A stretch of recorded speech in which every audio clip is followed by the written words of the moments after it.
Hi అండి. June వచ్చేసింది. అలిసి సంవత్సరం కాలం పూర్తి కూడా అయ్యిద్ది. ఇంక అలిసి 2 రోజులు అనుకుంటా. ఓవరాల్‌గా అయితే చంద్రబాబు నాయుడు గారు సీఎం అయ్యి సంవత్సర కాలం పూర్తి చేసుకుంది. ఇదిగో, అదిగో, ఇదిగో, అదిగో అన్నట్టు ఇంకా సూపర్ సిక్స్‌ని నాంచుకుంటూ వచ్చేసారు. మే అన్నారు, ఏప్రిల్ అన్నారు, జనవరి అన్నారు.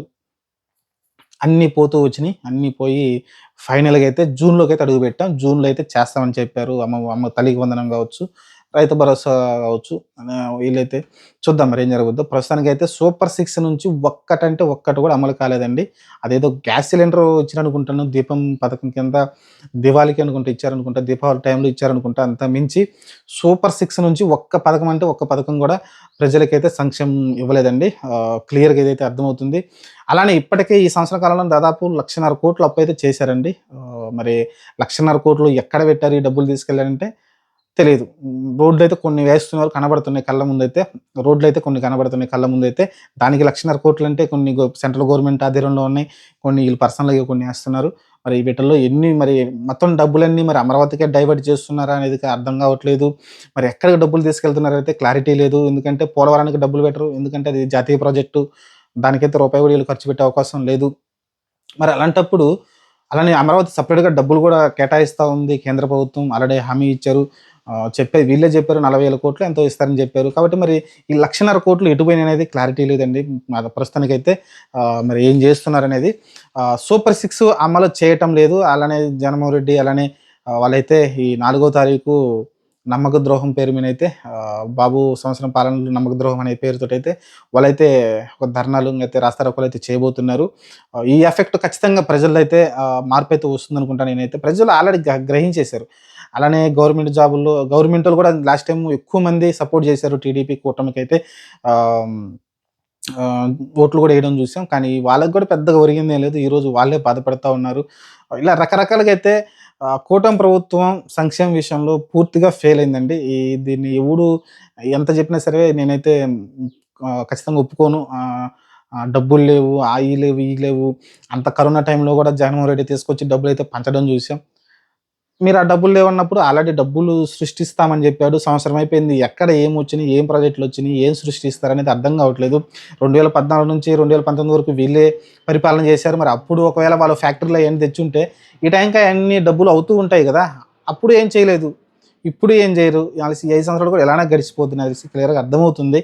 ఆహ్, కానీ సంక్షేమం ఇవ్వకపోతే ఖచ్చితంగా నేను రాసి పెట్టుకోండి 2029 ఎలక్షన్‌లో లేకుంటే ఈలోపే జమిలీ ఎన్నికలంటున్నారు.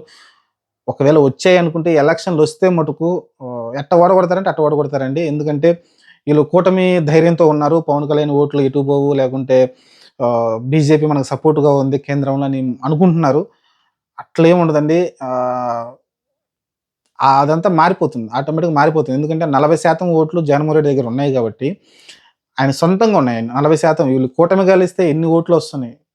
కూటమి లేకపోతే 40% ఓట్లు టీడీపీ దగ్గర గూడా ఉన్నాయి. ఎందుకంటే ఆ రోజు 23 సీట్లకి ఉన్నప్పటికీ 40% ఓట్లు టీడీపీ దగ్గర ఉన్నాయి. ఈరోజు 11 సీట్లకు పరిమితమైన వైసీపీ దగ్గర కూడా 40% ఓట్లున్నాయి. ఇంకంటే 10% ఓట్లు ఉన్నాయి ఎక్కడో.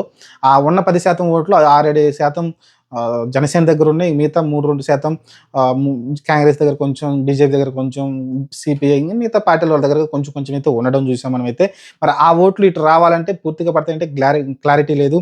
రేపొద్దున ఈ జనసేన దగ్గరున్న 6, 7% ఓట్లు గూడా పూర్తిగా పడతాయని గ్యారంటీ లేదు. ఎందుకంటే ఖచ్చితంగా కాపుల్లో గూడా వ్యతిరేకత అయితే వస్తుంది. ఎందుకంటే సంక్షేమం ఇవ్వట్లేదని ఆ రోజు సీట్లు తగ్గించుకున్నా పర్లేదని సీట్లు తగ్గించుకొని ఎళ్ళినా సరే సర్లే మన నాయకుడిని ఎట్టగొట్టి నిలబెట్టుకోవాలని కాపులైతే జనసేనకి ఓట్లేసి కూటమికి ఓట్లయితే వేయడం చూసాం.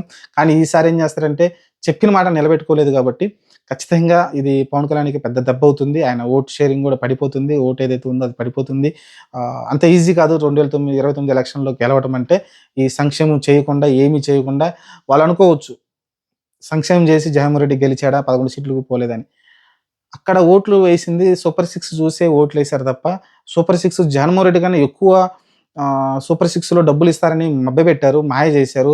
ఎందుకంటే వాలంటీర్ వ్యవస్థను తీసుకొచ్చిన జగన్మోహన్ రెడ్డిని కాదని వాలంటీర్లు గూడా 10,000 మీరు ఇస్తారని వాలంటీర్లు గూడా దాదాపు 2.5 లక్షల మంది మీకే ఓట్లేసారు. సరే దానిలో ఒక 2 లక్షల మంది మీకే ఏసారు. 50,000 ఒకవేళ వైసీపీకి ఏసి ఉండొచ్చు అభిమానం కొద్దీ. గంప గుత్తగా తీసుకొచ్చేసి గవర్నమెంట్ వాళ్ళు కూడా మీకే ఓట్లేయడం చూసాం. గవర్నమెంట్ ఎవరైతే ఎంప్లాయీస్ ఉన్నారో. కాబట్టి ఇదంతా మీరు అర్థం చేసుకోవాలి. ఎన్ని ఓట్లు పడబట్టే మీరైతే గెలుపు సాధించారు ఇంత మెజారిటీతో అయితే. చూద్దాం మరి ఫ్యూచరే డిసైడ్ చేస్తుంది. ఈళ్ళు సూపర్ సిక్స్ అమలు చేయకపోతే ఏం జరుగుతుందనేది. చూద్దాం ఏం జరగబోద్దో. ప్రస్తుతానికైతే ఇదొక థ్రెట్టే. ఖచ్చితంగా కూటమికి పెద్ద థ్రెట్ ఇది. కొంచెం గమనించి వీటన్నిటిని సరిజేయాల్సి ఉంటుంది కూటమి గవర్నమెంట్.